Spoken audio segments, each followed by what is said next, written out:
Hi, super freelancers. This day marks the ninth founding anniversary of Article and Design. And what better way to celebrate it is to share with you a special lesson, a life lesson perhaps. I will share my experience in starting my freelancing business and Article and Design. After many business failures, trials, and career shifts, I started Article and Design almost 9 years ago. I am recording this in 2021, before the anniversary. Yes, I made a lot of mistakes and learned from them. After all, experience is the best teacher.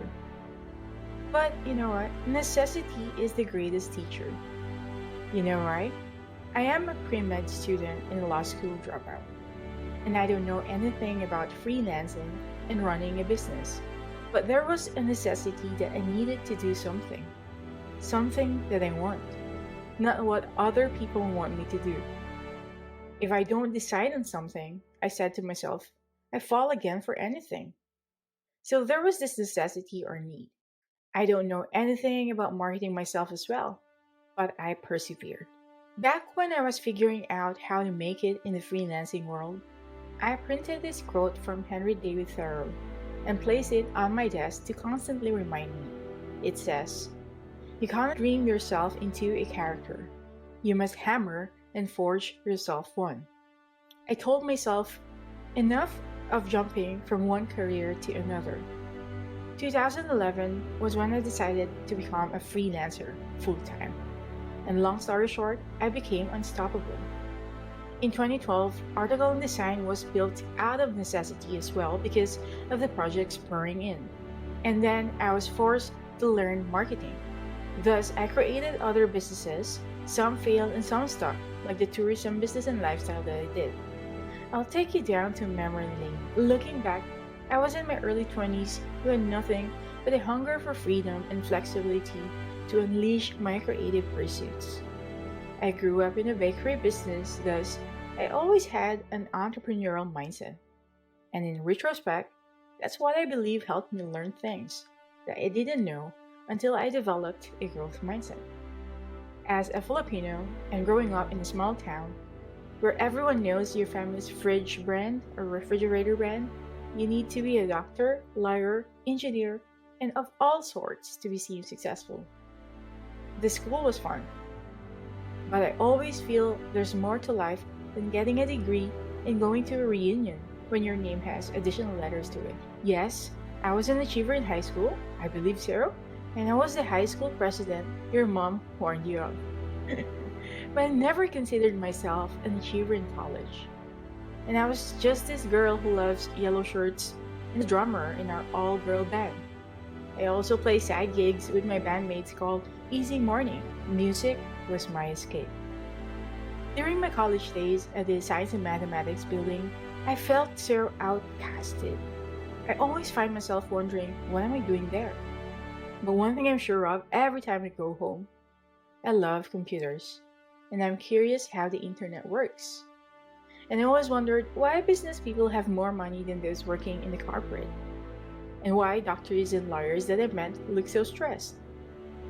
I always hang out with calm arts and BA English people because I love the arts and the eccentric behaviors. My major is biology because my parents wanted me to become a doctor, as I've said. I was painstakingly forcing myself into the laboratory every day, trying to love what I signed up for. Thanks to my bandmates and sorority mates, you know who you are, guys, I feel a little cooler back in uni. But unbeknownst to many, I feel so disappointed every day I am close to finishing my degree. Biology? Seriously, Margaret? I ask myself. And not to mention, I also went to law school for the heck of it. Because if it's not medicine, then it should be law, right? How scripted my thinking was. And the story goes on and on and on. And why am I sharing this with you now? I've been doing this freelancing since 2011, and it never gets easy. It becomes hard, but it gets easy because you're used to it, and you now know what to do and how to solve the problems of running your own business. Plus, it's a lot of fun. Long story short, regardless of what others are telling you, what success looks like, it doesn't matter if you're unhappy about it. Success for me is relative, and it's just another conventional term to compare ourselves to others. Being successful for me is having the freedom to do what I want, serving others, and being thoughtful about everything I do. Success for me is peace of mind. It's creating something out of love, but the one that will give you money, of course. Play life by your own rules. If you have too much stability, you get bored. If you don't have enough stability or money, you panic. So we need to keep the balance. Most people don't know why they're doing what they're doing. That's what I notice. They imitate others, go with the norms, and follow paths without making their own. And they conform to the society. I didn't mind and follow this way of thinking. Obviously, guys, I was a rebel. I believe that you need to do something for love and something for money. And you're lucky if you do both. And I think I am in the latter. If you don't progress and challenge yourself every day, it won't satisfy the balance in life. Humans are insatiable. If you're still having doubts about pursuing freelancing, test the waters and see for yourself. Dip your one toe first, get a full-time job to pay for the bills, but do freelancing on the side. This will demand a good time management on your part. And if you're really serious about this, you will find time to make it. Back when I started article and design, I still applied to jobs in other agencies to gain knowledge. I was running my own business, but I worked as an independent contractor in an ad publishing company in Canada. I was an online business manager and head of client support in Ireland, and never stopped learning until now. Above all, learn marketing.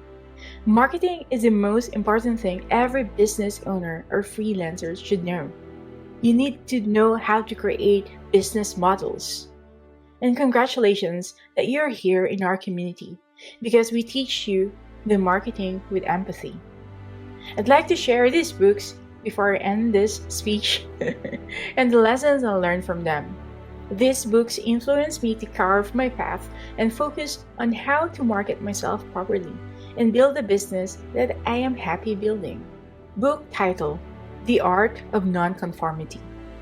Here are the 3 most nonconform lessons I learned. Number 1. Your own competence is the best job security you have.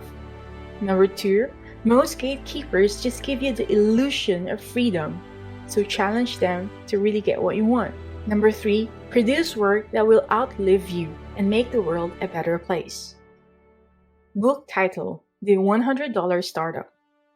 People say that what we're seeking is a meaning for life. I don't think that's what we're really seeking. What we seek is an experience of being alive. Book title: 0 to 1. Today's best practices led to dead ends. The best paths are new and untried. Book title: The Art of Nonconformity. 11 ways to be unremarkably average. Number 1. Accept what people tell you at face value. Number 2. Don't question authority. Number 3. Go to college because you're supposed to, not because you want to learn something. Number 4. Go overseas once or twice in your life to somewhere safe like England. Number 5. Don't try to learn another language because everyone else will eventually learn English. Number 6. Think about starting your own business but never do it. Number 7. Think about writing a book but never do it. Number 8. Get the largest mortgage you qualify for and spend 30 years for paying for it. Number 9. Sit at a desk for 40 hours a week for an average of 10 hours of productive work. 10. Don't stand out or draw attention to yourself. And number 11. Jump through hoops, check off boxes. Guys, please be reminded this is sarcasm, okay? Book title: Anything You Want. Just pay close attention to what excites you and what drains you.